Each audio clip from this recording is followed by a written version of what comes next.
Et là, il va gâcher la route. Oh, le pas. Chère madame, vous rentrez donc de Suisse. La comtesse ne manquait jamais de me donner de vos chères nouvelles. Que je suis heureux de vous connaître. Altesse? Oh non, Je voulais dire monsieur le curé. ce n'est pas tout à fait assez. Excusez-moi, monsieur. Ah, j'en suis moi-même touché. Mais je veux que rien ne change sous ce toit du fait de ma présence. Je veux que la vie continue à s'y écouler, calme, sereine, harmonieuse, comme il s'y écoulait sans aucun doute avant mon arrivée. Oh, mais non, on ne peut rien vous cacher.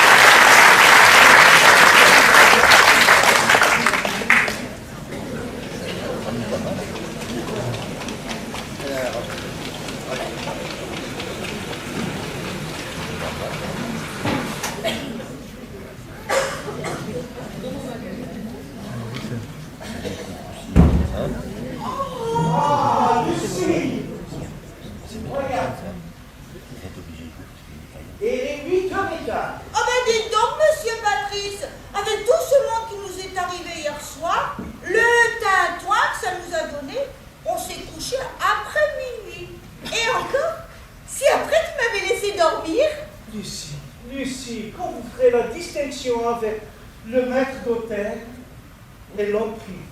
Entre nous hier soir, avant d'aller se coucher, vous ne croyez pas que le maître d'hôtel aurait pu avertir l'homme privé qu'on s'était appuyé une journée crevante?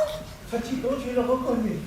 Et que ce matin, en se levant, l'homme privé aurait pu susurrer au maître d'hôtel que la nuit n'avait pas été beaucoup plus calme. Flattant, va. Allez, on va faire la paix avec les deux. Ah, mon chéri. Quand c'est qu'on pourra s'aimer tranquillement? Mais tu le sais bien, dès que je reviens du chauffage central. Et on ne pourrait pas commencer sans ça? Ah non, je ne t'ai pas promis qu'on achèterait un palace, mais même dans un petit hôtel de voyageurs, il faut le confort.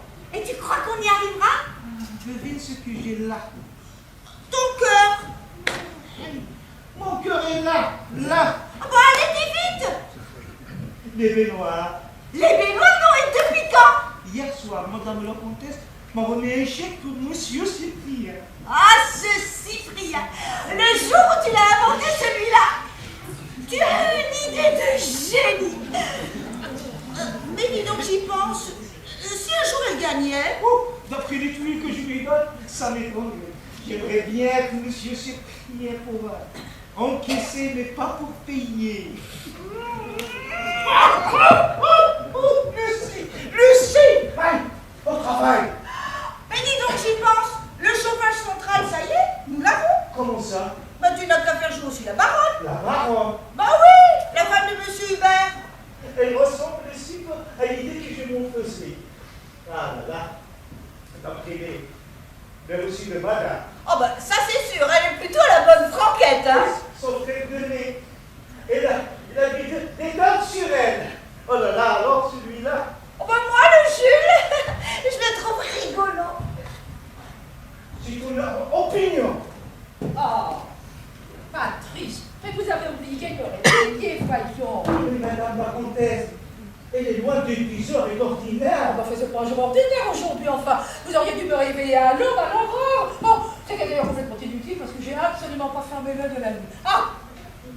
Avez-vous au moins pensé à monter le petit déjeuner du cardinal? Ah non, madame, pas encore. Et j'espère bien. Oh, surtout ne le réveillez pas avant qu'il sonne. Et pour madame la baronne, ici. Arrangez-moi tout cela, je vais m'occuper de lui avec madame la comtesse. Et du chauffage central.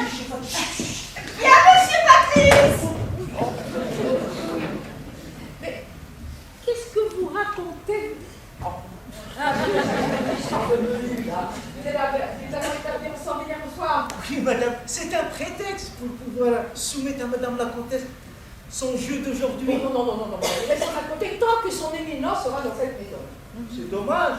Je pensais que cette présence, alléluia. Alors si j'ai bien compris, vous voudriez me faire considérer ce saint homme comme un fétiche, un ribri? Ma foi, Ma foi. On ne sait jamais.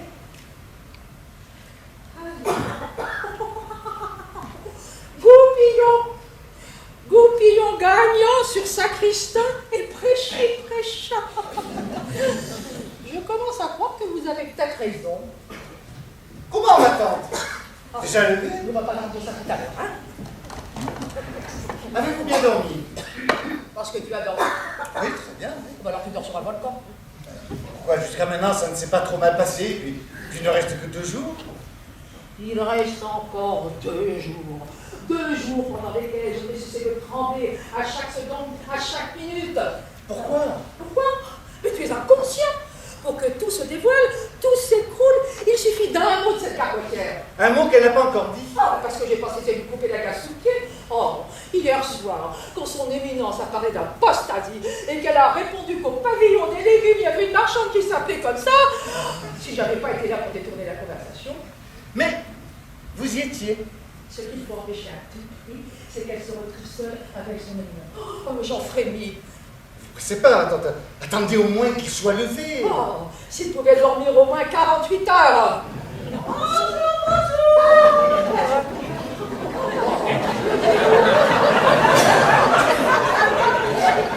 À la tanginette.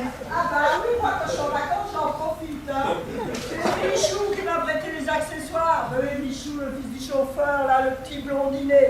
Celui qui a un œil qui chipe les pommes et l'autre qui est le fermier. Ah oui, lui, je le vois bien, lui, mais... Mais pour l'instant, pas important. Oui, je peux vous remonter dans votre chambre. Ah bah dis donc, pourquoi faire? Mais pour vous changer, je suis